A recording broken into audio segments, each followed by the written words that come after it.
और Jaipur waste police की बड़ी कार्रवाई हुई है। डीसीपी वेस्ट एक बड़ा खुलासा कर रहे हैं, आपको दिखवाते हैं, बताते हैं आपको क्या खुलासा वो कर रहे हैं। उनकी प्रेस कॉन्फ्रेंस हो रही है। एडिशनल कमिश्नर क्राइम राष्ट्रदीप की प्रेस कॉन्फ्रेंस। उधर आगे क्या सभी अब करें।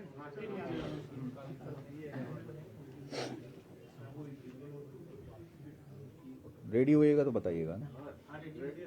ठीक है। जैसा कि आप सभी के ध्यान में है, पुलिस मुख्यालय के द्वारा पूरे राजस्थान में साइबर शील्ड अभियान चलाया जा रहा है, जिसमें कि जो साइबर फ्रॉड हो रहे हैं उससे जुड़ी हुई गैंगों को, उससे जुड़े हुए ऑनलाइन सेंटर्स को चिन्हित करके उनके विरुद्ध कार्रवाई करने की पूरी प्रक्रिया चल रही है।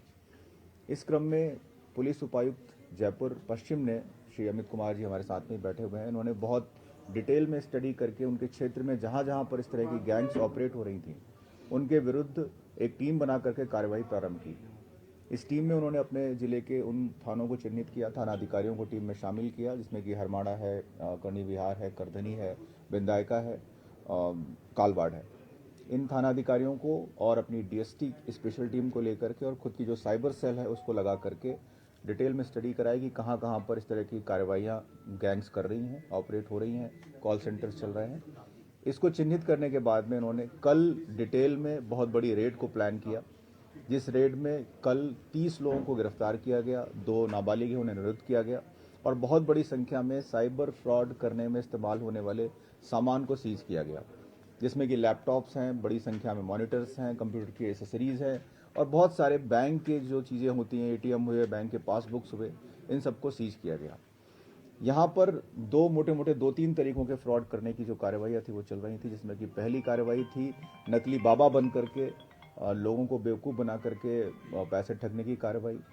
वहीं दूसरी तरफ कुछ लोग थे जो कि ऑनलाइन गेमिंग चलती है, आप सभी भी इससे वाकिफ होंगे कि ऐप बना करके ऑनलाइन गेमिंग करने की कार्रवाइयाँ लोग करवा रहे हैं, जिसमें कि व्यक्ति पैसा लगाता है, उसे ये उम्मीद दी जाती है, उसे ये बताया जाता है कि बहुत जल्दी अपना पैसा आप दुगना कर सकते हैं, 3 गुना कर सकते हैं, और वो लगातार अपना पैसा ऑनलाइन ट्रांजेक्शन के माध्यम से देता रहता है।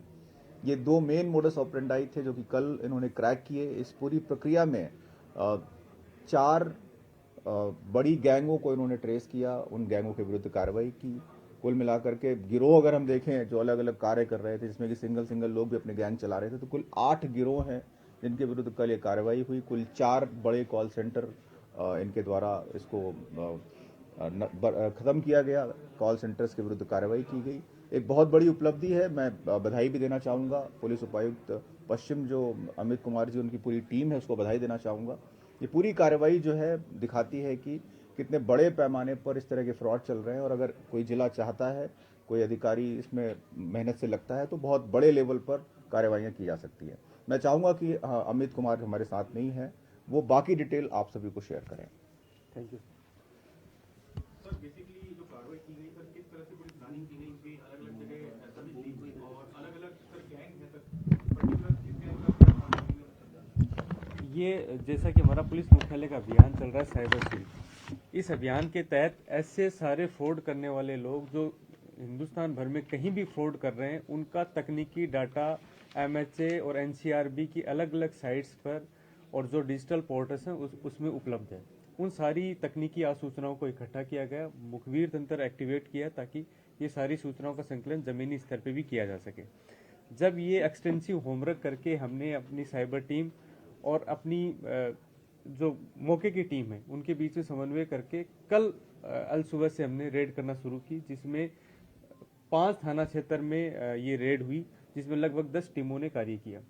इसमें सबसे महत्वपूर्ण ये था कि सूचनाओं को रेड करने से पहले उनको तकनीकी रूप से सुदृढ़ बनाना और उनको मौके पे जाकर उन मुलजिमों की उपस्थिति देखना ताकि कोई भी रेड असफल नहीं हो। कल जितनी भी रेड की गई उसमें कहीं भी ऐसा नहीं हुआ कि कोई भी मुलजिम भागने में कामयाब रहा। एक सुदृढ़ टीम और सुदृढ़ तकनीकी आसूचना के आधार पर समस्त रेड की कार्रवाई की गई। साथ ही हमें ये ज्ञात था कि जितनी भी रेड की कार्रवाइयाँ और जितनी भी साइबर फ्रॉड के गिरोहों का जितनों का भी पर्दाफाश होगा, हमारे सामने जो प्राइम टास्किंग होगी ये होगी कि इनके बहुत सारे लोग उस वक्त मौके पर नहीं मिलेंगे, तो कहीं ना कहीं जो साइबर फ्रॉड का पैसा है वो लीकेज नहीं हो जाए। तो हर टीम के साथ में जहां भी मौके पर रेड की कार्रवाई हुई, हमने साइबर फ्रॉड प्रिवेंटिव सेल के हमारे जो सक्षम जवान हैं उनको उनके साथ तैनात किया और उसी वक्त जितने भी संदिग्ध बैंक अकाउंट्स थे उनकी डिटेलिंग करके और उनके ऊपर पर्याप्त होमवर्क करके उनको फ्रीज कराने की कार्रवाई आरंभ हुई। लगभग अभी तक 250 ऐसे संदिग्ध अकाउंटों की पहचान की जा चुकी है, जो आगे और अकाउंट्स की संख्या बड़ी मात्रा में सामने आने की संभावना है। रात भर में ही ये सारा होमवर्क करके लगभग 135 बैंक अकाउंट्स को हमने फ्रीज करा दिया। लगभग 64 यूपीआई वॉलेट्स को अकाउंट्स को हमने फ्रीज करा दिया और 20 एटीएम ऐसे हैं जिनकी अमाउंट्स विद होल्ड कराई गई है। इसके साथ ही हमारे लगातार प्रयास जारी हैं कि इन अकाउंट्स से जो अन्य संदिग्ध अकाउंटों का लेन देन शुरू हो रहा है उनको भी हम फ्रीज करवाएं। सारे अकाउंट्स का अभी तक के आरंभिक अनुसंधान में जो संदिग्ध लेन देन और फ्रॉड की राशि जो अभी तक पाई गई है वो लगभग 30 करोड़ के आसपास अभी तक पाई गई है, जिसमें आगे अनुसंधान में ये रकम और ज्यादा बढ़ने की पूरी संभावना है।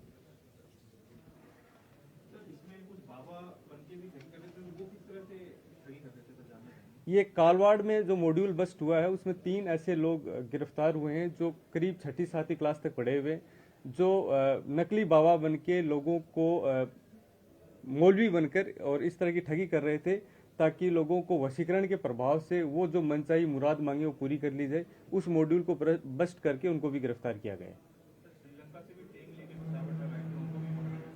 ये जो हमने बिंदाइका में मॉड्यूल बस्ट किया, बिंदाइका में 2 अलग अलग कॉल सेंटर के बड़े मॉड्यूल बस्ट किए गए। उसमें 2 लोगों ने अभी श्रीलंका में ट्रेनिंग ली थी, जिनके पासपोर्ट इत्यादि जब्त किए गए। किस तरह की ट्रेनिंग करने गए थे, किसने फैसिलिटेट किया था, उस पर अभी अनुसंधान जारी है। सर, ये जो लोग गिरफ्तार किए गए थे उनका बैकग्राउंड क्या है सर? इनको पता था कि इनसे इस तरह का काम कराया जा रहा है, कॉल सेंटर कई लोग चलाते हैं? ये सभी को ध्यान था, क्योंकि जो हमने आपको फुटेज भी हम लोग लाइव फुटेज जब हमने रेड की कार्रवाई की आपको शेयर करेंगे। जब हमने लाइव रेड की तो 2 सेंटर्स पे तो लाइव बैटिंग चल रही थी, तो इसमें एक भी ऐसा मुलजिम नहीं था जिसे एक ध्यान नहीं हो कि कोई फर्जी कॉल सेंटर में कार्य कर सकते हैं। जितने भी इस तरह के गिरोह एक्टिवेट थे वो सारे बंद कमरों में कार्य कर रहे थे ताकि आस पड़ोसियों को भी ध्यान नहीं हो। कहीं भी परमानेंट कोई ऑफिस का स्ट्रक्चर नहीं बनाया गया कि वो बाहर से ऑफिस लगे। रेजिडेंशियल इलाके में एक बंद जगह पर ताकि बाहर के लोगों को शक नहीं हो, इस तरह का मॉड्यूल चल रहा था।